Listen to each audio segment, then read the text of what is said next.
today nga po pala ay dadalhin ko kayo sa aming probinsya. Masarap ditong maglakad, lalo na kung ikaw ay merong mabigat na dinadala. Ipapakita ko po sa inyo kung paano magpakro ng saging. Una, ay bunutan mo na muna ang niyog pamangkin. Pangalawa, yun na din itong kayo din, ining. Pangatlo ay atin na itong gagatain. Habang sa dako naman po rito ay mayroong nagbabalat na ng saging. Pagkabalat sabay gayat, atin na rin itong lutuin. At ayan na po ang ating pinakrong saging. Hello, hello sa kapatid ni Ate Mali. At ito rin syempre sa kanyang partner. O eto naman si Nanay tsaka si Ate Tisi. Binabantayan talaga ang dahon ng saging. Habang dito naman po sa kabila, ang aking nakikita ay walang iba kundi ang pamilya ko pa rin. Puro kamamag-anakan ang bisita ko dito, mga best friend. Simpleng abutan ng basahan. At meron na ding mga nagpapasimple ng sharonan, mga kaibigan. Sa dako pa naman nga po pala din ay meron pa rin mga grupo ng mga babae.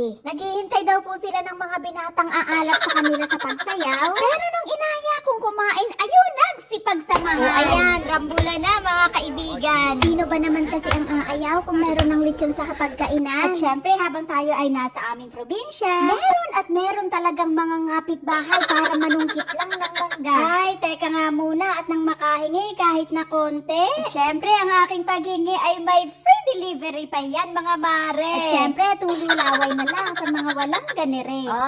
Charan! Sino ba ang hindi nakakakilala sa prutas na yan? City girl ka siguro, no? Kaya hindi mo alam ang prutas na to. Pare ang tinatawag na kurumbot, dine, mga mare. Oh, miss nyo na ba yan, mga kaibigan? Ang texture niyan ay parang panlangot lang naman. Tapos ang lasa ay kapareho rin. Kaway-kaway sa mga batang sipunin. O, itry nga nating pisain. O, ganyan ang loob niyan, mga ining. Parang kulangot na nabalutan ng uhog. At tayo naman po pala ay mamayabas muna. Yan po ay matatagpuan dito lang sa gilid ng kalsada. Sarap naman talaga, lalo na ang kulay ay kapag ganyang mamula-mula. Ganito ang nagiging kulay ng aking mukha kapag nasasampal ng pera. Speaking of mamula-mula, ayan po ang aming huba. At ayan naman ang aming gulay na langka na may tutukin kasama. At syempre, magpapahuli ba naman ang kanin? At tara, let's eat na nga po pala kayo, mga pamangkin. At syempre, may buko para more refreshing. At pagdating nga po ng hapon, biglang kumulimlim. Ay, sarap man ding magkape din sa amin, mga mare. Kasama ko nga po pala si Ate Marian,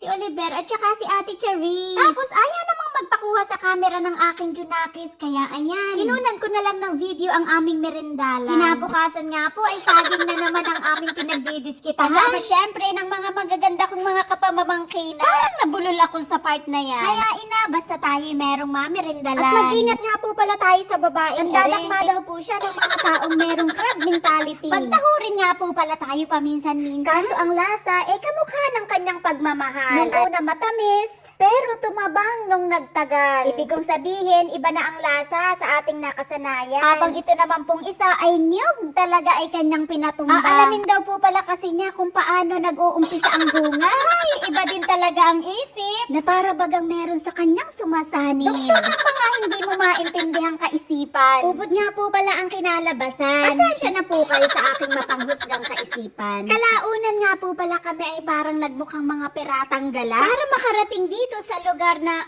parang si Adan at Eva lang ang nakatira. Malinis at walang basura.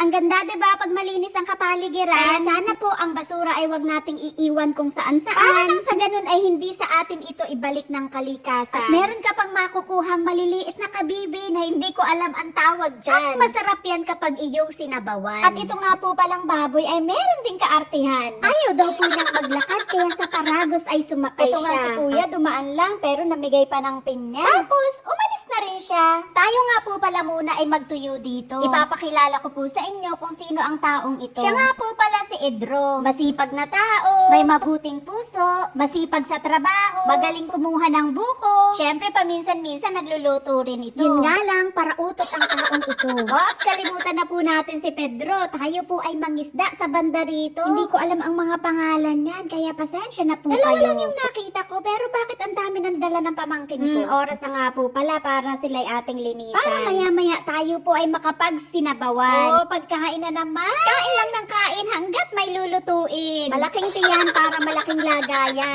Picture nga po pala muna tayo. Walang tatawa, baka si Punay biglang magpakita. Ayun na nga, excuse me po. Okay, chill po muna tayo mga amiga at amigo. At sana po ay magkita-kita pa tayo sa susunod kong mga video. Bye-bye po muna.